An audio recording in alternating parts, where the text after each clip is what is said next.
for the night, sightseeing polite, I'm going. Wow for the night, sightseeing polite, I'm going. Hey, what's going on everyone, it's Cynnnical, and today I thought I'd come out with another Kingdom Hearts top video. I have in the past made a Kingdom Hearts top 5 Keyblade video, and if you guys haven't already seen that, make sure to check it out. I uploaded it a couple months back, so if you guys are reasonably new to my channel, then make sure to check that out. But today I thought I'd come out with a top 10 characters for Kingdom Hearts, and this is characters based over all of the series, so it's not just in like Kingdom Hearts 1, it is based over all of the Kingdom Hearts games. So I hope you guys enjoy today's top 10. Make sure to leave any recommendations in the comment section below for what I should do for the next top 10 for Kingdom Hearts, and let's get into it.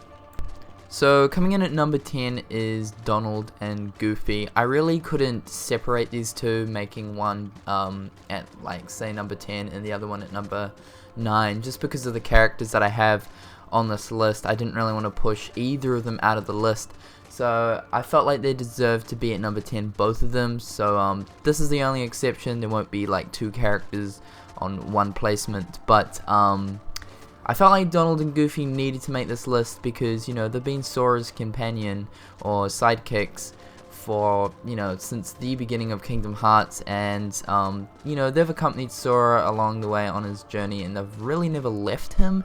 I would say they weren't really fighting with him in like Dream Drop Distance or like with the battle against Xemnas in Kingdom Hearts 2.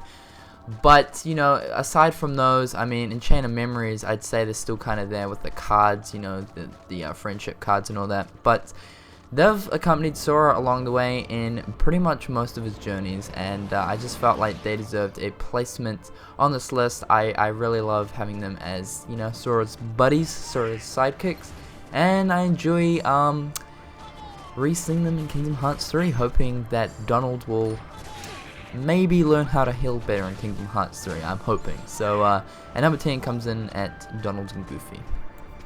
Coming in at number 9 is Malucia. So if you guys haven't already played through Kingdom Hearts Chain of Memories, then you guys probably won't know much about Malucia, but Malucia is one of the many Organization 13 members, and it's definitely Malucia. It would probably have to be my utmost favorite Organization 13 member. At first, like, before I knew anything about Malucia and before I really played Kingdom Hearts Chain of Memories, I thought Malucia was a chick. But later on learnt that Malucia is actually a guy, which is strange. However, I love his weapon. His weapon looks really sick. He's got the pink scythe thing, and he's a reasonably hard battle in Kingdom Hearts 2 Final Mix, because you can actually verse all the data versions of them, which you guys will be able to go through in Kingdom Hearts 2.5. But I really like Malucia. I really like his character. He's pretty stuffed up. He's pretty evil. He was the commander of the Castle Oblivion operation that Organization 13 undertook to sort of capture Sora. If you guys have been through Chain of Memories, you'll know about it. But yeah, Malucia is number 9. Coming in at number 8 is Terra. So I felt like Terra needed to be on this list. I really liked Terra's character in Birth by Sleep. Definitely interesting learning about Aqua, Terra, and Ventus. Sad to say that Aqua didn't make this list. I really didn't feel like she would make my top 10, but I can say otherwise about Terra and Ventus. Terra I liked especially because of the fact that he reminded me so much of Riku, and of course Terra obviously does the whole Keyblade thing with Riku, and hence the reason Riku's actually a Keyblade wielder, and you know, hence the reason that Riku is meant to be the chosen one for the Kingdom Key. But anyway, let's not go down that road. Terra's importance to the storyline is quite significant. You could say the same about Aqua, but she didn't make the list, but you know, whatever. But I really liked Terra. He reminds me so much of Riku, and yeah, he comes in at number 8. Coming in at number 7 is Ventus. So Ventus is likewise with Terra, I really enjoyed learning about Ventus when I played through Birth by Sleep. Basically, you know, without Ventus, Sora really wouldn't be where he is now, and it's quite sad. Ventus's story, definitely not, you know, he's not the character that has like the saddest story, but the fact that he's actually still alive and stuff, and how he's mending in Sora's heart, I felt like that was like really interesting. Of course, it's a different scenario when you look at Terra's plot in the story, and how he gave the ability to use the Keyblade. He passed it on to Riku. You know, Ventus didn't do that to Sora. The reason why Sora can use the Keyblade is simply because Sora allowed Ventus to enter his heart and become sort of part of Sora. I felt like that was really interesting, more interesting than Terra's side of things. So that's why Ventus comes in at number 7. Also really looking forward to hopefully seeing him return in Kingdom Hearts 3. Coming in at number 6 is Xehanort. So I felt like one of the bad guys at least had to make this list. And who else but Xehanort, the master of all darkness and evil and nightmares and stuff. The main antagonist at the moment, of course. The Darkseeker saga is going to end in Kingdom Hearts 3, so we do know that Xehanort will be brought to an end. Whether his spirit continues and gets passed on, or his power somehow transfers and it goes into something else, we don't know, but we know that Xehanort will be stopped, well, at least his physical form anyway. But I felt like Xehanort needed to make this list, and he definitely is an evil character, especially because of the fact that he's like 7 different people at the moment. I think more actually, but it's really confusing. But I felt like he needed to make this list, and he comes in at number 6. Coming in at number 5 is Axel or Lee. So Axel and Lee, they're really the same character.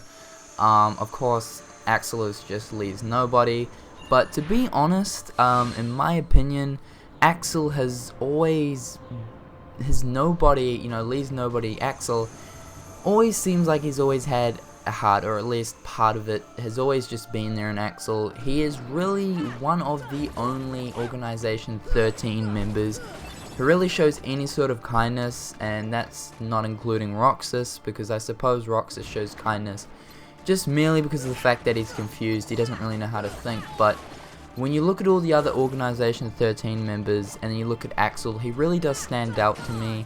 And of course, you know, his friendship between Roxas and Xion, they create this amazing bond, and you know, they start feeling all these new feelings that they've never felt before, which is, you know, friendship and stuff. But I really enjoyed 358 over 2 days. It was really interesting, and it just made me like and enjoy Axel, his character, way more. So he comes in at number 5. Coming in at number 4 is Riku. So Riku is without a doubt one of the most badass characters in Kingdom Hearts, and that is without a doubt. Riku has saved Sora's life, I would say multiple times, and I just love their friendship. They're like brothers pretty much, Sora and Riku. But they've always had this sort of rivalry, you know, who's gonna do better and what, and sort of stuff like that. But I love their friendship. It's really interesting. And I'm really looking forward to how Riku and Sora fight side by side in Kingdom Hearts 3 in the final battle, alongside with everybody else, you know, just helping out, just to destroy Xehanort. It's going to be really interesting. But Riku has such an amazing character. He's been through a lot, you know, obviously all the darkness that he's succumbed to and all that. Really interesting, but he comes in at number 4. Coming in at number 3 is Xion. So Xion's character is an absolutely amazing one. Definitely, without a doubt, the best female character in Kingdom Hearts. Hence the reason I didn't have Naminé or Kairi. Kairi was pretty close to the list, and so was Naminé, but they didn't make it, so Xion takes the spotlight. But Xion's character is an absolutely amazing one. It's so sad how she obviously sacrifices herself so that she can bring back Sora in 358 over 2 days. it's definitely sad seeing you know, how much of a close friend Xion becomes to Roxas, and of course Axel as well, and losing someone like that. I mean, I know it's just a game, but you really do look at that and you know, you have to cherish your friends and stuff like that. I know that's just stupid, crazy bullshit, but it really it's a good display of how much one person can cherish somebody else's friendship and how much a friendship means to one another. So I mean, Xion definitely teaches us a little bit about friendship, Roxas and Xion anyway, but I love Xion's character, and I'm hoping, because of the fact that Sora actually has the ability to bring back hearts and mend hearts, I'm hoping that Xion somehow makes an appearance in Kingdom Hearts 3. I don't know how, but I really do hope she makes some sort of an appearance. Would be cool. Coming in at number 2 is Roxas. So Roxas has had an amazing storyline in Kingdom Hearts, but it's definitely been a sad one, and without a doubt Roxas has had the saddest storyline of all. His role in the Kingdom Hearts saga is definitely a sad one. You know, he is someone who he doesn't really know who he actually is, and you know, he denies that he's actually part of Sora for such a long time, basically trying to prove to people that he is his own self. Obviously coming to the realization that he is a part of Sora, and it's just, I don't know, he's had such a sad storyline as far as his role's concerned, but I'm really hoping to see that he returns in Kingdom Hearts 3. I know he will, because you know, he is part of Sora, he is Sora's nobody, and I'm sure that I think Sora actually promised or made a promise to Roxas, I believe in Dream Drop Distance, that he will make Roxas his own person somehow. I don't know how Sora would do this, but it's definitely an interesting theory, and I hope he returns in Kingdom Hearts 3. And coming in at number 1 is Sora. So you guys probably expected this, but he is without a doubt my most favorite character in the Kingdom Hearts series. Absolutely love him. He has so many traits and so many good things about his personality that makes him such an interesting character that you just want to learn more and more and more about. I love his fighting style in the games, and he is definitely without a doubt the best and most favored character in any video game that I've ever played. So interesting. He has such an amazing, passionate storyline, and I really hope that we get to kind of develop on him, because apparently he's going to be a more mature version of Sora in Kingdom Hearts 3, so we'll see how that plays off. It sounds pretty interesting. But anyway guys, that is my top 10 favorite characters of all time for Kingdom Hearts. Like I said at the beginning, if you guys have any suggestions on what I should do next for my top 10s, leave some comments in the comment section below, leaving some suggestions, and I'll make sure you guys get a little shout out if I choose you guys' suggestions in the next top 10 video. But until next time guys, I'll catch you later. Peace.